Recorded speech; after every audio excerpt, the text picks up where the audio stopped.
పల్నాడు జిల్లా నర్సరావుపేటలో వెలుగు చూసిన ఫైనాన్స్ కార్ల కేసులో కీలక మలుపు చోటు చేసుకుంది. ఈ కేసులో ప్రధాన నిందితుడిగా ఉన్న నకిరికల్లుకు చెందిన పొనుగంటి రామకృష్ణ నిన్న చిలకలూరిపేటలోని ప్రిన్సిపల్ సివిల్ జడ్జి ముందు లొంగిపోయారు. దీంతో కోర్టు 14 రోజుల రిమాండ్ విధించింది. పోలీసులు నిందితుడిని నర్సరావుపేట సబ్ జైలుకు తరలించారు. ఈ కేసులో రామకృష్ణ 4వ నిందితుడిగా ఉన్నాడు. రామకృష్ణను తమ కస్టడీకి అప్పగించాలని కోరుతూ నర్సరావుపేట కోర్టులో పోలీసులు పిటిషన్ దాఖలు చేయనున్నారు. రూరల్ సిఐ సుబ్బారావు ఈ పిటిషన్ను దాఖలు చేయనున్నట్లుగా సమాచారం.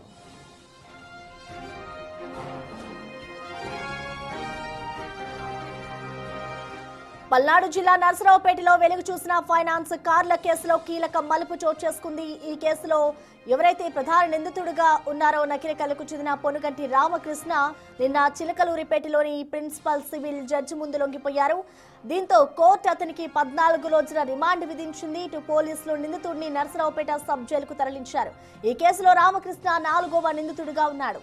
రామకృష్ణను తమ కస్టడీకి అప్పగించాలని కోరుతూ నర్సరావుపేట కోర్టులో పిటిషన్ దాఖలు చేయనున్నారు పోలీసులు. అయితే రూరల్ సిఐ సుబ్బారావు ఈ పిటిషన్ను దాఖలు చేయనున్నట్లుగా సమాచారం.